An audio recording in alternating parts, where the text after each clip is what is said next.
뾰로롱 안녕하십니까. 남부지방의 많은 비 때문에 말이죠. 인명 피해, 재산 피해 정말 안타깝습니다.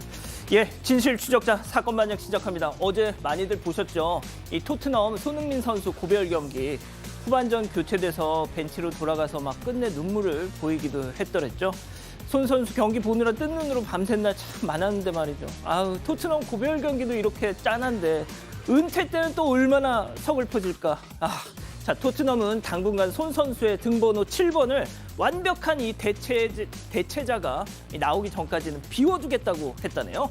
오늘 출연자 소개해 올리죠. 예, 자, 김하은 아나운서, 박지훈 변호사, 박상희 한국열린사이버대 교수, 양재일 변호사 나오셨습니다. 안녕하세요. 안녕하세요. 예, 영상부터 갑니다. 자, 경기도 화성 아파트입니다. 어떤 정신 나간 아파트 입주민이 담배 피우고 침 뱉고 꽁초를 그대로 밑으로 버리고 있어요. 불이라도 나면 어쩌려고 하신 김은미님. 자, 임신 중이어서 잘 먹나 봐요. 햄버거에 감자튀김까지 냄새 진동하면서 아주 야무지게 먹는다 정말 하신 배규나님. 자, 경북 울진 성육을 갔는데요. 아기 공룡 둘이 닮은 수석에 자기들 이름을 죄다 새겨놨더라고요. 정말 어지간히 좀 합시다 하신 장훈성님. 자, 전동 휠체어 탄 손님 차 세우고 승차까지 도와준 서울 1120번 버스기사님 완전 감동이에요 하신 안순미님. 길냥이도 무더위에 죽겠는지 차 지붕 위에 올라가서 저렇게 몸을 식히고 있네요. 귀여워라 하신 김현주님, 배윤정님 모두 사랑합니다. 자, 재미는 물론 의리로 함께하는 아세사바 뉴스 750. 대한민국과 전 세계 동포 가족 여러분의 시선을 모아서 출발합니다.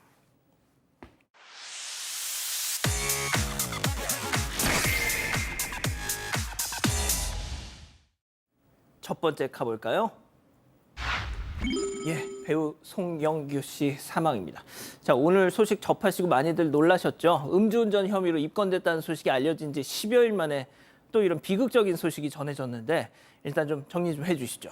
네, 배우 송영교 씨가 오늘 오전 8시쯤 경기도 용인시의 한 주택단지 안에서 숨진 채 발견됐습니다. 차 안에서 숨을 거둔 상태로 발견이 된 건데요. 경찰에 따르면 차 안에 있던 송영교 씨를 지인이 발견해 신고했고 타살 혐의점은 없었습니다. 유서도 따로 발견되지 않은 상황에서 경찰이 유가족을 상대로 사망 경위를 조사할 예정입니다. 향년 55세로 세상을 떠난 송영교 씨, 지난달 말 음주 상태에서 약 5km를 운전한 혐의로 경찰 조사를 받고 불구속 송치됐었는데요. 당시 혈중 알코올 농도가 0.08% 이상의 면허 취소 수준이었습니다. 이 사실이 뒤늦게 밝혀지면서 출연하던 연극과 드라마에서 하차를 했고 매체를 통해서 내가 미쳤던 것 같다. 한순간의 실수로 모든 걸 망쳤다. 이 사과를 전하기도 했습니다.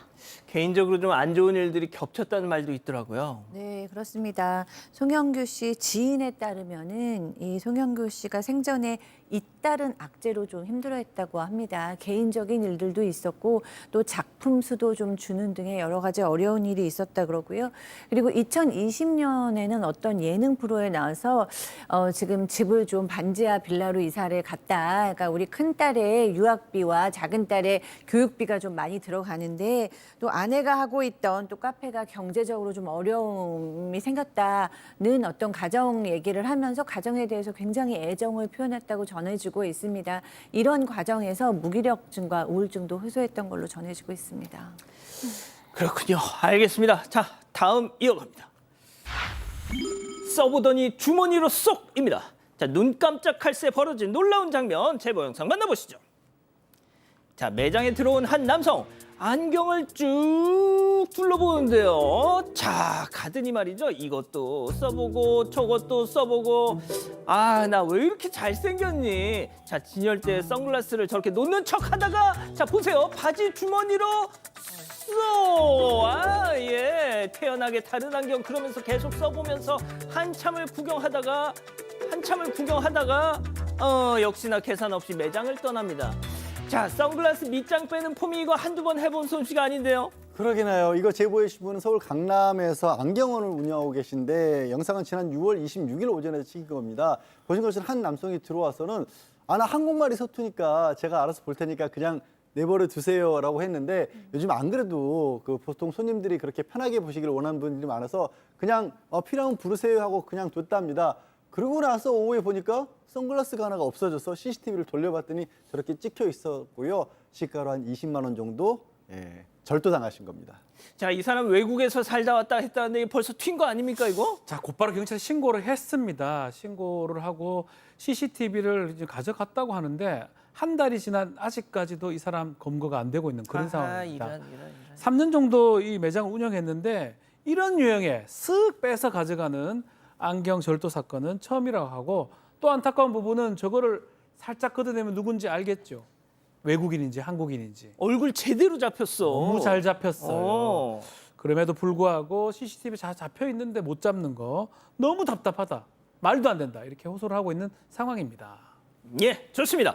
자, 다음 이어가죠. 머리하러 와서 머리채 잡아. 자, 미용실에 와서 헤어 케어는 안 받고 황당한 짓만 하고 떠났다는 충격적인 제보 영상 만나보시죠.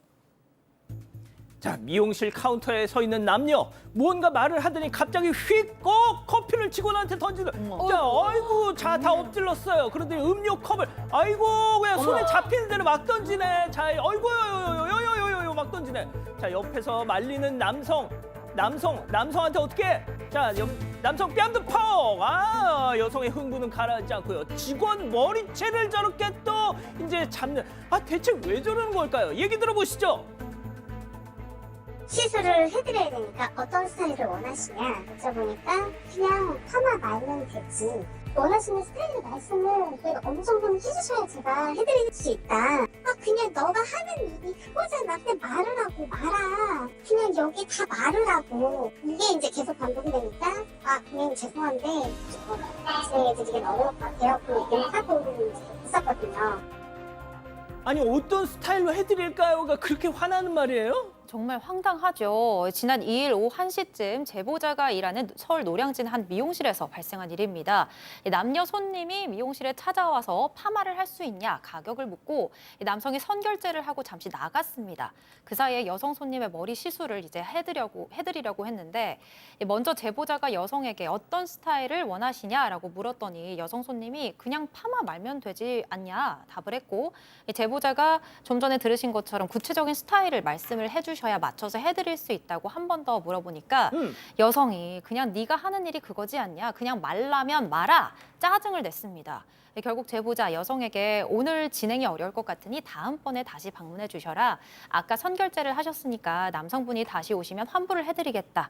이렇게 제안을 했는데요. 그때부터 어허. 저 여성 손님 감정이 격해지더니 아이고. 취소 안 할 거다. 그냥 해달라는데 안 하냐. 언쟁을 벌이고 전화로 이 남성 손님 아이고. 다시 불러서 환불 아이고. 처리를 하는데 저렇게 손에 아이고. 든 커피, 물건들 제보자에게 모두 집어 던지고 머리채를 잡고 난동을 부렸습니다.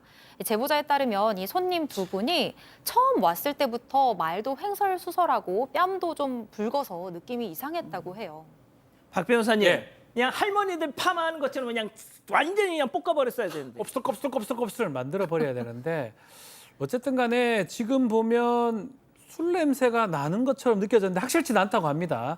그렇지만 너무나 이상하게 행동을 하고 던지고 난리를 치기 때문에 처음부터 좀 대화하는 모습이 좀 온전해 보이진 않았다고 하고 옆에 남성이 있었는데 손해배상해드리겠다 사과를 했다고 합니다. 경찰에 신고한 상황이고 다만 전치 2주의 상해가 지금 난 상태고 아유. 더 무서운 거는 정신적 피해 아니겠습니까? 맞습니다. 깜짝 놀랐어요. 아무런 이유 없이 폭행당하고 막 던짐당하고 이런 상황인데 이 여성이 이 주상복합 단지 지금 있는 미용실인데 거주하는 입주민이라고 합니다. 아하. 그러니까 언제든지 올 수가 있는 상황이에요. 더 두려운 상황이고 경찰에 이 사건은 배당이 돼서 수사 중이라고 합니다. 그렇군요. 좋습니다. 자, 마지막 사연으로 가보죠. 입을 뺏고 빠드득 드르렁. 자, 집단지성의 판단을 받아보고 싶으시다면서 제보해 주신 사연 들어보시죠. 안녕하세요. 결혼 8개월 차 30대 남성입니다. 한창 신혼을 즐기고 있는 요즘 밤마다 정말 큰 고민이 있는데요. 바로 아내의 심한 잠버릇입니다. 우선 잘 때마다 손과 발을 가만히 두질 않아서 저를 퍽퍽 치기도 하고요. 이불도 가져가서 혼자 돌돌 말고 자느라 추워서 깬 적이 하루 이틀이 아닙니다. 각자 이불을 쓰자고 했지만 아내는 저랑 꼭 붙어서 자고 싶다며 싫다네요. 이 정도야 뭐 그냥 넘어간다지만 정말 못 참겠는 건 코골이가 정말 심하단 겁니다. 특히 피곤한 날에는 이를 갈기까지 하는데요.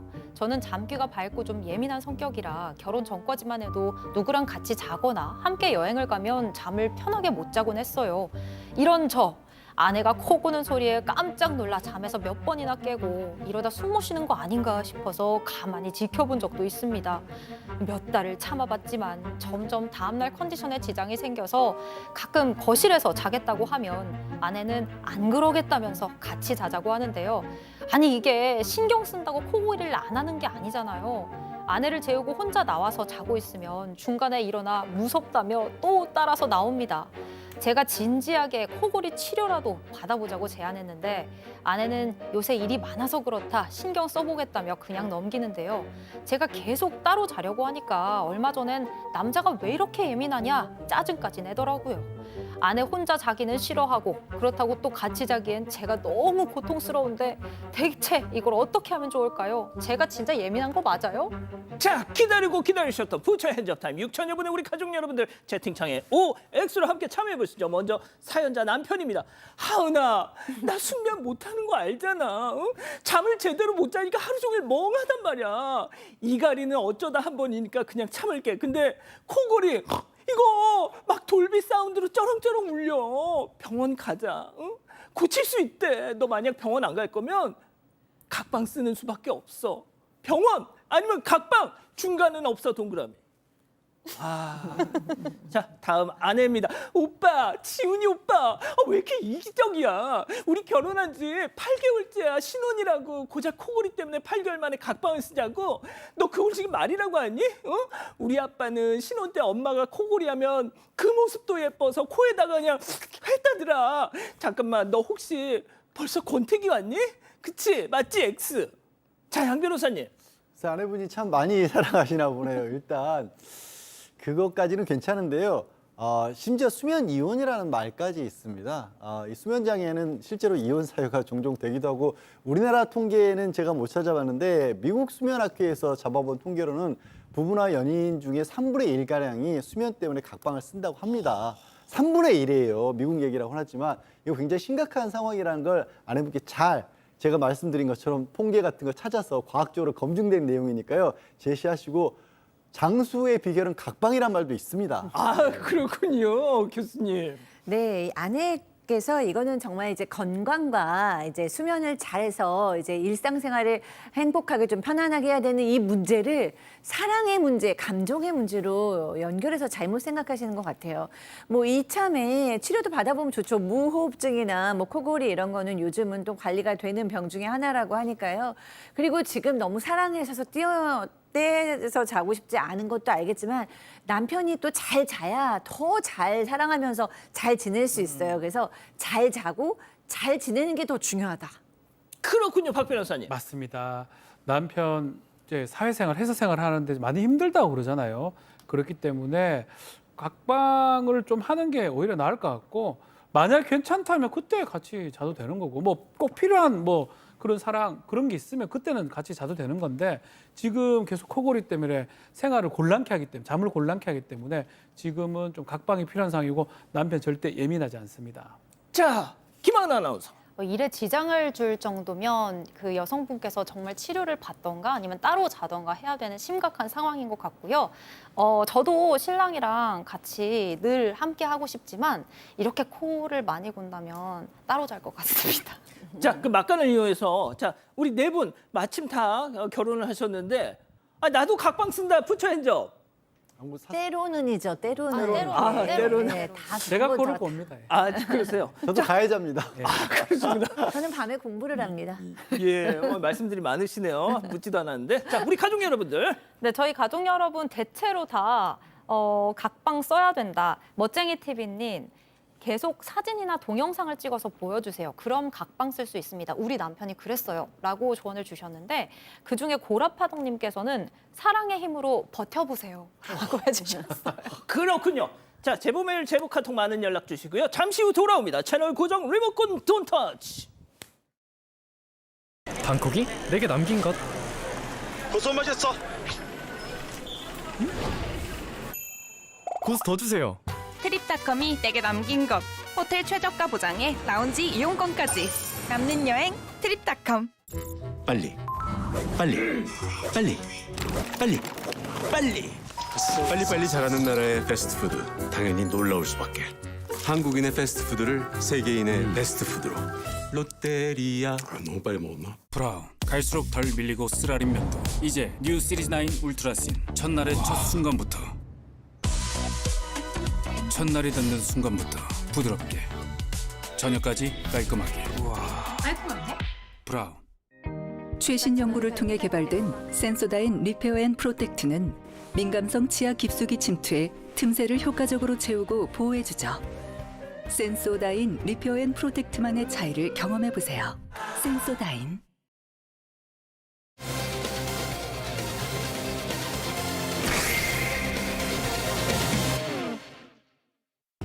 성형외과에서 눈 및 지방 제거 수술을 받았다가 왼쪽 눈이 사시가 됐다는 제보가 들어왔습니다. 병원 측은 의료 사고가 아니라면서 제보자가 명예훼손성 게시물을 올렸다는 이유로 법적 조치를 예고했습니다. 어떻게 된 일인지 알아봅니다. 예, 앞서 보신 그분께서 당사자분께서 저희한테 제보를 주셨습니다. 네, 맞습니다. 제보자는 올해 2월 중순에 대구의 한 성형외과에서 눈 밑에 지방을 제거하는 수술을 받았습니다. 그런데 수술 직후에 마치 멀미를 하는 것처럼 어질어질하고 또 속이 메스꺼운 증상이 나타났다고 해요. 다음 날에도 어지러운 증상은 계속됐습니다. 그런데 가장 큰 문제는 사물이 여러 개로 보이는 이른바 복시 증상이 나타났고요. 왼쪽 눈동자가 움직이지 않아서 사시가 생겼다고 하는데요. 지금 사진이 계속해서 나오고 있죠. 제보자의 왼쪽 눈에 사시가 생긴 건데 이게 셀카 모드로 찍은 사진이라서 좌우 반전이 돼 있기 때문에 저희가 보기에는 오른쪽 눈에 사시가 생긴 걸로 지금 보입니다. 정면을 보고 있어도 왼쪽 눈이 위쪽을 바라보는 것처럼 눈동자가 마음대로 움직였고 이 눈동자를 좌우로 굴리면 오른쪽 눈은 원래대로 움직이는데 왼쪽 눈은 잘 따라오지 않았다고 해요. 당시 제보자가 찍은 저 사진 보시면 양쪽 눈동자가 지금 따로 움직이는 사시 증상 뚜렷하게 나타나고 있죠. 예. 이 제보자께서는 병원에 이 사실을 알리셨대요. 당시 수술을 집도했던 의사 뭐라고 했을까요? 이 제보자의 친언니와 그 당사자 의사의 대화 내용 직접 들어보시죠. 그러면 병원에서 뭐 해줄 거야 하면은 지금은 전 기다리는 수밖에 없다고 말씀을 드리는 거예요. 이거는 의학적으로도 그렇고 제가 뭔가 지금 개입해서 할 수 있는 단계가 없어요. 결국 그거는 돈 주고 수술을 했더니 결과는 엉망진창이고 그냥 막연히 기다려야 된다. 저는 자신 있어요. 자신 있는데 돌아올 거라고 믿어요. 믿는 건 다 지금 교회가 아니잖아요. 그러니까 제가 믿는다는 게 무슨 신앙을 믿는 게 아니고 괜찮을 거라는 근거는 지금까지 4,000건 이상에도 일단은 말씀하신 대로 한 케이스도 없었다. 자, 양 변호사님이 이어서 좀 설명해 주시죠. 일단 처음에 이런 증상이 나타났을 때 병원에 연락을 해서 지금 눈이 이상하게 사시 증상이 보인다라고 했더니 처음에는 병원 직원이 그럼 눈이 문제가 있으면 안과에 가라 그랬다라는 거예요. 근데 이 수술한 지 이틀 만에 지금 연락을 드린 건데 무슨 안과냐라고 하니까 그제서야 병원에 오라고는 했는데 문제는 이제 감정적으로도 좀 그렇고 혹시 더 큰 문제가 있을까 봐 일단 대학병원을 먼저 가봤답니다. 그런데 대학병원에서의 진단 결과는 복시나 사시는 수술 후에 생긴 문제다 이렇게 얘기를 했다라는 겁니다.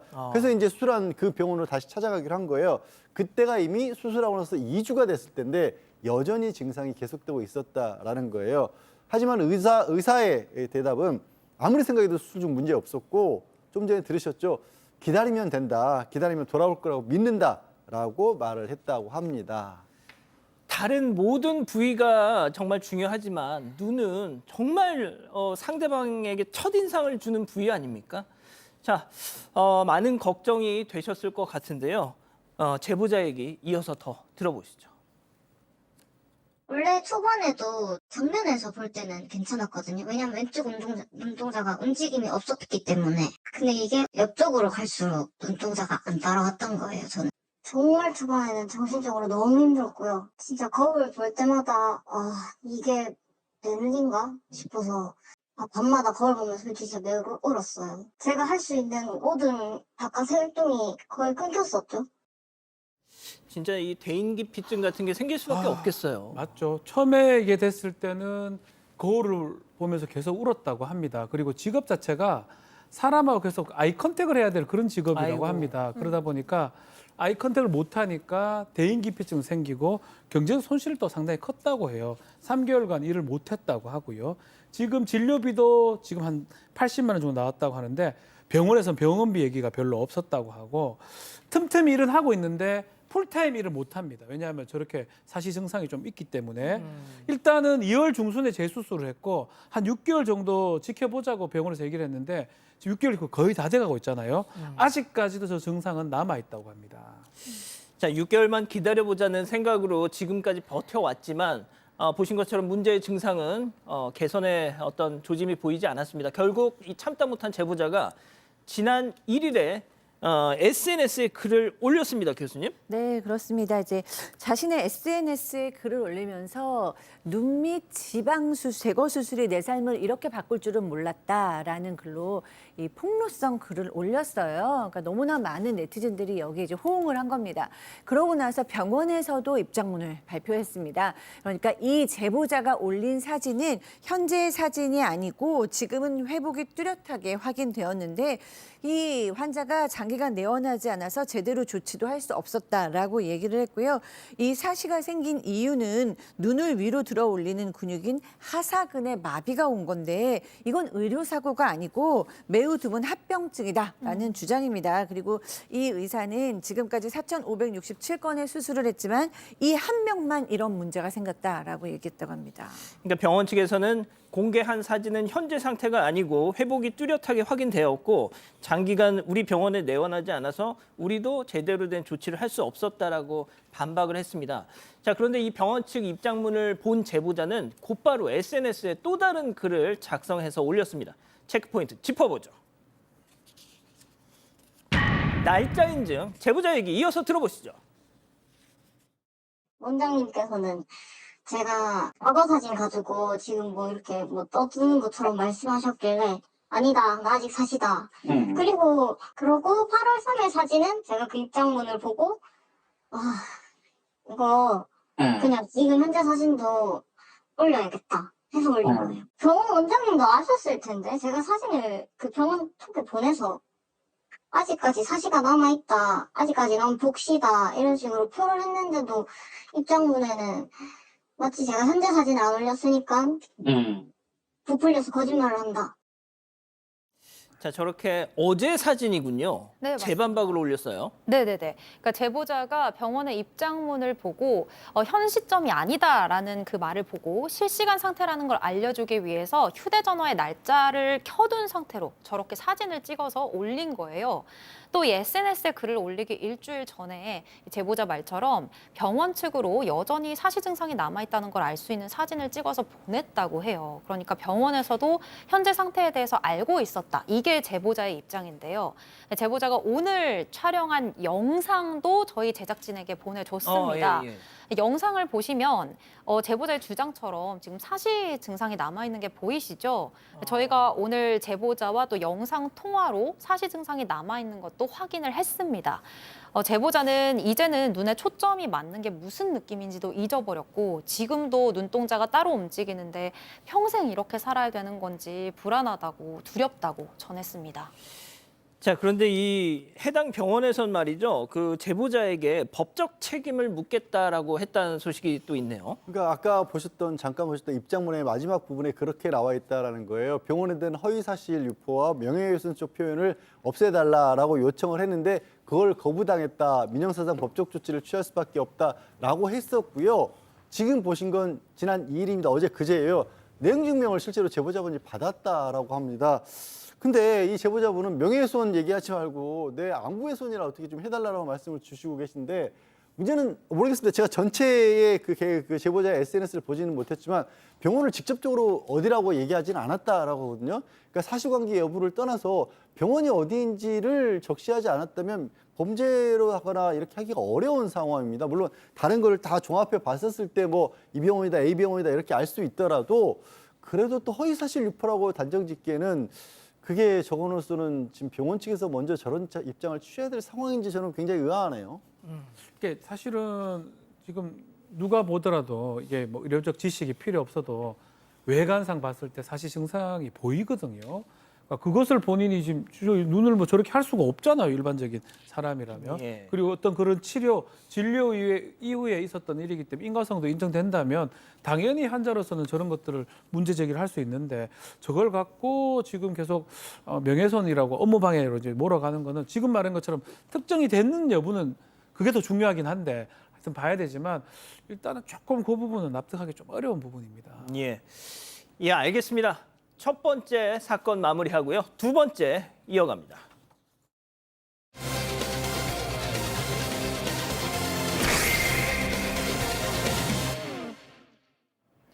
경기도 양평의 한 시골 마을, 검은색 승용차가 갑자기 속도를 높이더니 양철로 된 담을 부수고 들어갑니다. 담을 뚫고 마당으로 돌진한 차는 주택 외벽을 들이받고서야 겨우 멈췄는데요. 사고가 있기 바로 직전 외가에 놀러온 12살 손녀는 마당에 쳐놓은 텐트에서 놀다가 참변을 당했습니다. 눈 깜짝할 사이에 사고가 벌어진 그날 무슨 일이 있었던 건지 자세하게 알아봅니다. 예, 여름방학을 맞아 외가에 놀러간 첫째 딸 윤주은 양이 갑작스러운 사고로 세상을 떠났는데 사고를 낸 가해자가 분명히 있음에도 모든 게 다 내 탓 같다는 아버님 얘기를 전해드리려고 합니다. 자, 부모님을 비롯해 첫째 따님의 이름과 얼굴을 공개해도 좋다고 하셔서 저희가 생전 모습과 함께 보여드릴 텐데요. 자, 교수님 지금 사고 일어난 지 약 일주일 정도밖에 안 됐습니다. 네, 오늘이 8일째입니다. 사실 이제 사고를 얘기하기에도 너무 마음이 아픈 사고입니다. 27일 일요일 날 발생을 했어요. 이 아버님의 설명에 따르면 이 12살 주은이와 그 주은이의 동생은 방학이 되면 이주시 외가에 가서 이제 신나게 놀고 오다고 그랬대요. 근데 이제 올해도 간 거죠. 근데 딸들이 이 시간을 너무 좋아하기는 하는데 올해는 딸이 아빠 8월 초에 캠프도 있고 내가 보고 싶은 영화도 있으니까 좀 늦게 가면 안 돼요? 뭐 이렇게 얘기를 했는데 하필이면 집에 에어컨이 고장이 났대요. 아이고, 네. 그래서 집에 있을 수가 없어가지고 이제 너무 단란한 가정이네요. 네. 아이를 설득해가지고 좀 일찍 갔다고 합니다. 지금 노란 모자를 쓰고 있는 친구가 주은입니다. 네. 예. 그래서 이제 외가는 경기도 양평에 있었는데 이 주은이가 올해는 꼭 텐트를 치고 놀고 싶다고 그래서 아빠랑 텐트를 막 구하러 다녔대요. 그리고 같이 고르고 도착한 다음 날 마당에 텐트를 이제 땀을 뻘뻘 흘리면서 설치를 했다고 합니다. 그리고 이제 부모님은 딸들을 꼭 안아주시고 나서 집으로 출발하셨다고 합니다. 할머니 집에서 잘 놀고 있어. 2주 뒤에 보자 하고 헤어졌는데 갑자기 둘째한테서 연락이 옵니다. 예, 맨 처음에는 둘째한테 연락이 왔습니다. 집에 차가 들어왔다. 그렇게 집에 차가 어떻게 들어올지 이상한 얘기다 생각이 들어서 그렇지만 그 전화 받자마자 양평으로 향했다고 하고요. 근데 그 후에 한 얘기가 뭐냐면 심각한 얼굴로 주은이가 철문에 깔렸다 이렇게 얘기를 했다고 합니다. 이후에는 아직 주은이를 못 꺼냈다라고 얘기를 하고요. 주은이 꺼내려면 철문을 잘라야 한다라고 또 얘기를 했습니다. 그래서 그때 심각하구나라고 느꼈는데 잠시 후 또 전화가 왔다고 합니다. 예. 주은이 이제 구급차 타고 가고 있다라고 해서 아이고. 구조된 거 아니냐 생각했는데 그 이후에 경찰이 어렵게 사망 소식을 전했다고 합니다. 자, 경찰을 통해 CCTV로 확인했던 당시의 상황, 이 아버님 얘기로 직접 들어보시죠.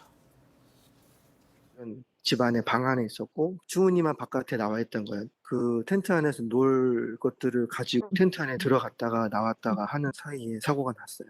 총총 뛰어다니면서 빠른 걸음 걸어 다니면서 이 물건은 어디에 놓을까, 이 물건은 어디에 놓을까 막 그런 모습이 보였거든요.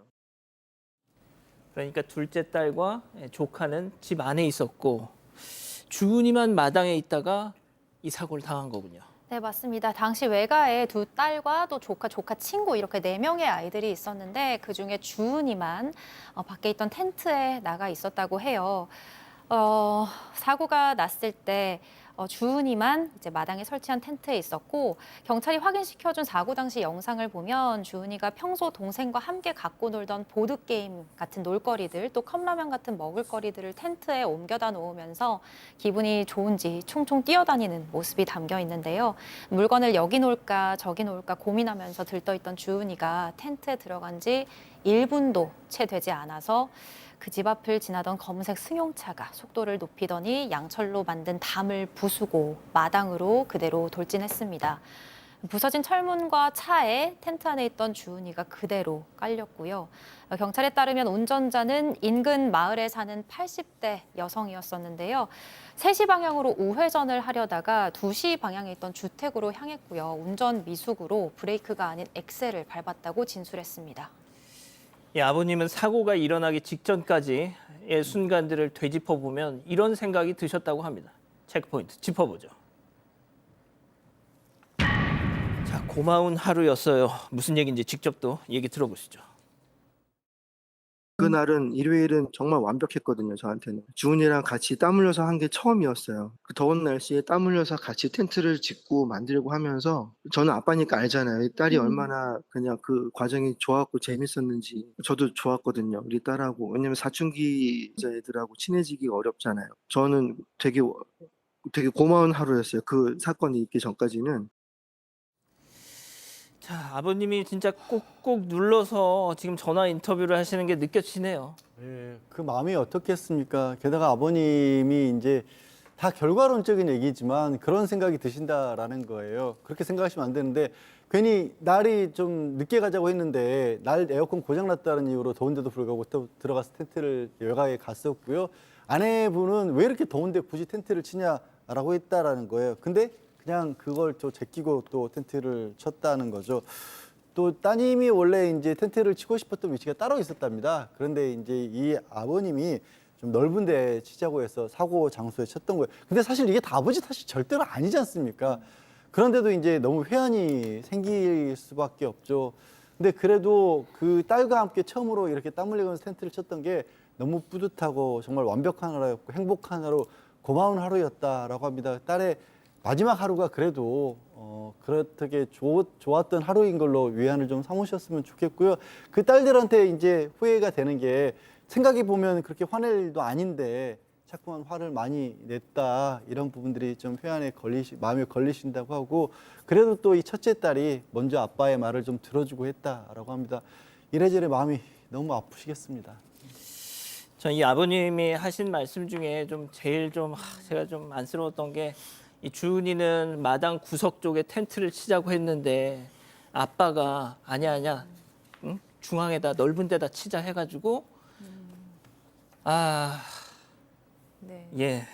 그런데 이게 비단 아버님께만 있는 일이 아니라 너무 사랑하는 사람을 잃었을 때는 이게 생존자 죄책감이라 그래서 이제 서바이벌스 길트라는 너무나 많은 분들이 경험하는 그러니까 내가 이렇게 하지 않았으면 잃지 않았을 텐데 내가 이렇게 하지 않았으면 그 아이가 살아있을 텐데 그 얘기는 정말 사랑하는 가족을 잃은 경우에는 늘 들리는 얘기예요. 그래서 아버님 탓이 아니신데 그 부분을 좀 주변 분들이 좀 많이 얘기해 주셨으면 좋겠습니다.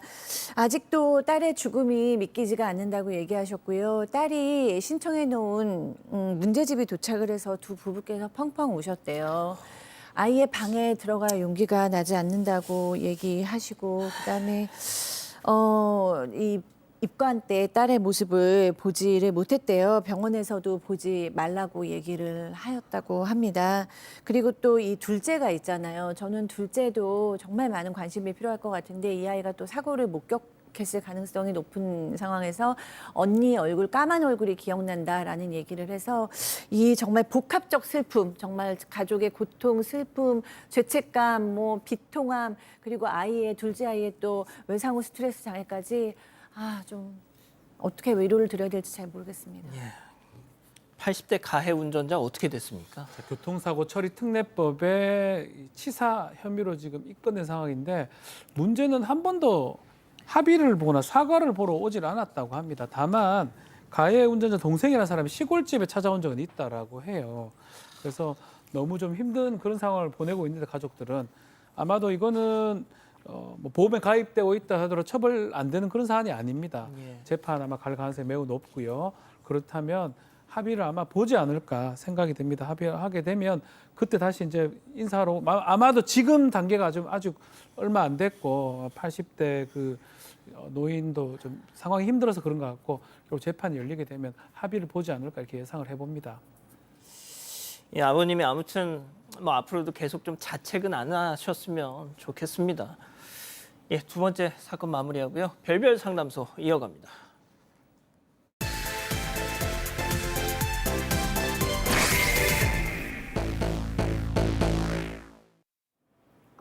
한 남성이 운전대를 잡고 차를 살짝 옆으로 옮깁니다. 바로 그때 지켜보던 또 다른 남성이 갑자기 어딘가로 전화를 거는데요. 그리고 잠시 뒤 경찰차가 현장에 도착했습니다. 차 한 대를 사이에 두고 경찰 앞에 나란히 선 두 남성. 대체 이들 사이에 무슨 일이 있었던 걸까요? 예, 오늘은 믿었던 친구한테 속고 또 속았다는 제보입니다. 일단 40대 남성분이 제보를 해주신 건데 초등학교 들어가기 전부터 가까웠던 동네 지인 친구가 있었다고 합니다. 근데 이 제보자분은 가정 형편이 좀 어려워서 학교를 중간에 고등학교 때 중퇴를 하고요. 그다음부터 뭐 배달부터 막노동까지 안 해본 일이 없으셨다라고 하는데요. 근데 이 친구 40년 지기 친구가 대학 때 아유 지금 등록금 없어서 학교 자퇴해야겠다 이런 얘기를 하더라고 합니다. 그래서 이 제보자분이 선뜻 전 재산을 내주면서 이거 그냥 주는 거니까 다 쓰고 나중에 혹시 내가 좀 힘들어지면 딱 한 번만 도와달라 이렇게 말씀을 하셨답니다. 자, 그래서 어떻게 됐어요? 자, 열심히 일한 제보자 한때는 사업이 좀 잘 된다라는 말도 들으면서 성공적인 시설을 보내기도 했지만 사업이 크게 기울면서 큰 빚을 떠안게 됐습니다. 길바닥에 나앉은 제보자는 가장 먼저 40년 지기 친구에게 좀 도움을 청했는데요. 그러니까 이번엔 제보자가 친구에게 부탁을 하게 된 거죠. 고시원이라도 들어가게 100만 원만 좀 빌려달라 간절히 부탁을 했는데 이 과거 제보자의 도움을 받았던 친구는 나도 요즘 장모님이 편찮으셔서 힘들다 거절을 했습니다.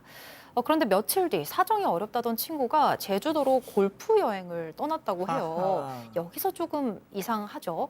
어쨌든 아무런 도움을 받지 못한 제보자는 결국 당시 일하던 가게 창고에서 잠을 자면서 오전 오후로는 배달일, 밤에는 대리기사 일을 하면서 버텼습니다.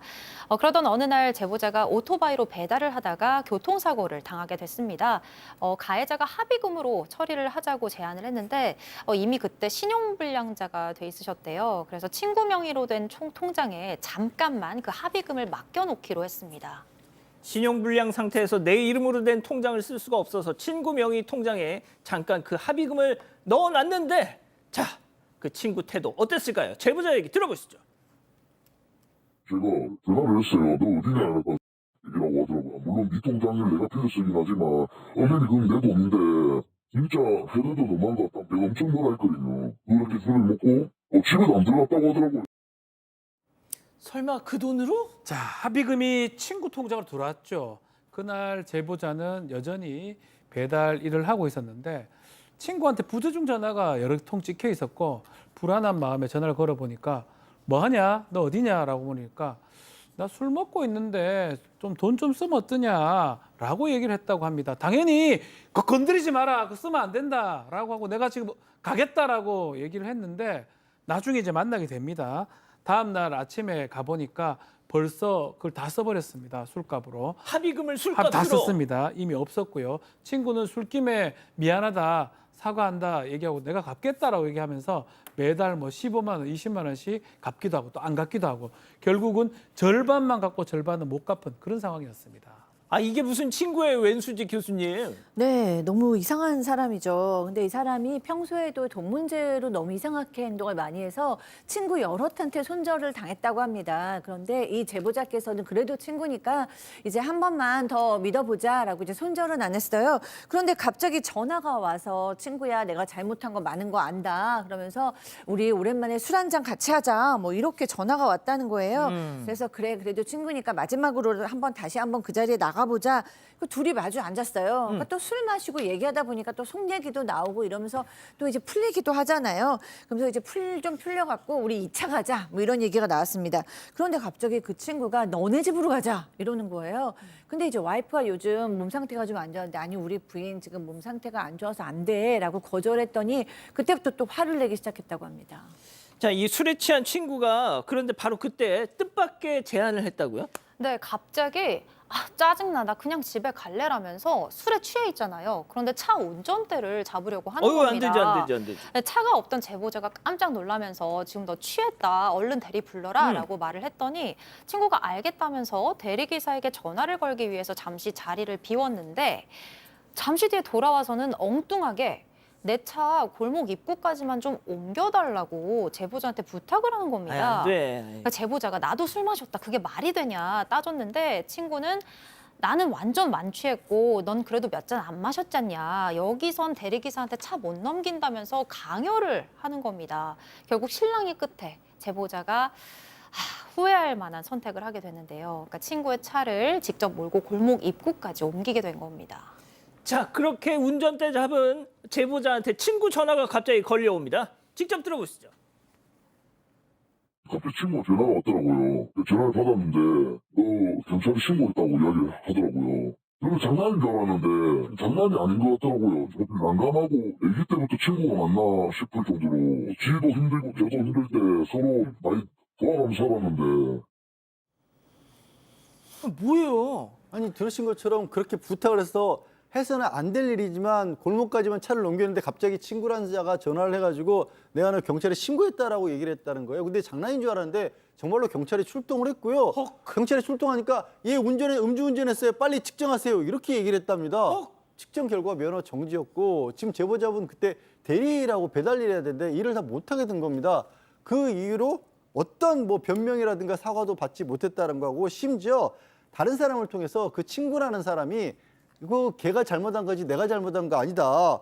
걔가 술 먹고 운전한 거 아니냐 이렇게 얘기를 했다라는 겁니다. 참 그리고 아까 그 하부김 술 먹으러 다 써버린 거 있죠. 예. 그것도 아직도 한 푼도 안 갚았대요.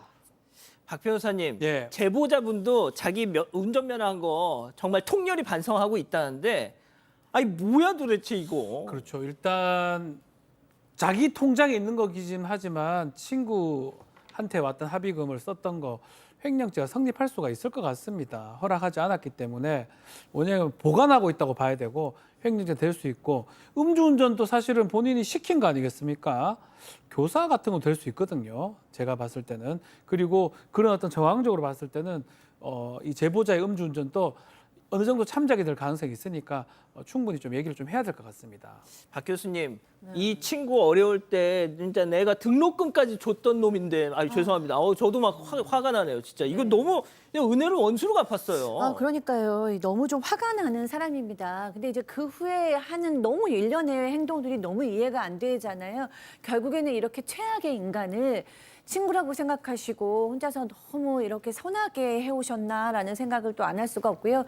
이 친구라는 사람 또 오랫동안 아니면 사람을 조종하고 이용하고 이렇게 가스레이팅하고 이렇게 살다가 또 이 돈을 갚지 않기 위해서 이런 일까지 했나라는 생각이 들고 뭐 자세한 둘 사이에 어떤 일이 있었는지 모르지만 도저히 친구라고는 부를 수 없는 이해 안 되는 사람인 것 같습니다. 그러니까요.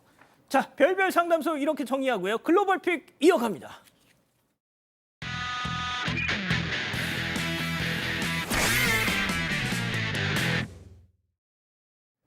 네, 3차선 도로 위로 빨간 경차 한 대가 달립니다. 그 옆으로 몇 배는 돼 보이는 거대한 트럭이 함께 가는데 옆 차선으로 넘어가려고 하는 건지 방향 지시등을 켜고 있죠. 경찰을 못 본 건가요? 차선을 넘어가기 엄청 가까이 붙어오다가 옆으로 피하지 못한 경차 부딪히고 트럭 앞으로 미끄러집니다. 빙글 돌아서 화단에 쾅 뒤집혔다가 겨우 다시 제자리를 찾아가는데요. 이 영상 속 차량 운전자들에 대한 자세한 이야기는 전해지지 않았지만 누리꾼들은 트럭이 더 잘 살폈어야 하는 거 아니냐 이런 쓴소리를 남겼습니다.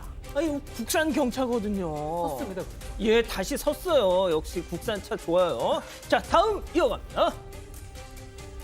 사다리에 올라선 남성이 번쩍번쩍 불티를 튀기면서 용접을 하고 있습니다. 그 아래선 아내가 사다리를 꼭 잡아주고 있는데요.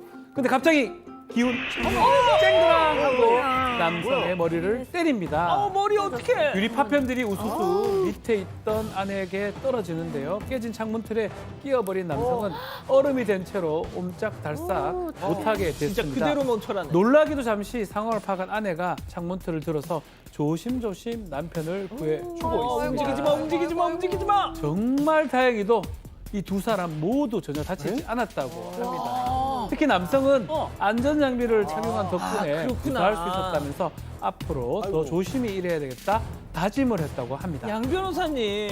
조심은 아무리 해도 부족하지 않습니다. 그리고 안전장비 얼마나 중요한지 보셨죠? 그러니까요. 아우, 다음 이어갑니다. 평화로운 가게 앞인데요. 이때 후다닥 달려온 사장이 냅다 발길질을 팍! 뭐야? 물들고 왜? 도망던 남성이 뿅! 오토바이 뒤에서 뭐야? 튀어나옵니다. 왜? 자, 근데 사장이 확 밀치더니 맞은 사람이 도망을 이렇게 쳤죠. 기다리던 오토바이에 올라타고 빨리 오라이 하는데 쫓아온 사장이 뒤에서 확 약간 챘어. 와우. 그렇게 또 격한 몸싸움을 벌이는 사이에 오토바이는 쌩 가버립니다. 아, 이거 뭐예요 도대체? 사실 저 두 사람 이 앞에 세워진 오토바이를 노린 도둑들이었습니다. 몰래 숨어서 작업하던 걸 가게 사장에게 딱 걸린 거죠.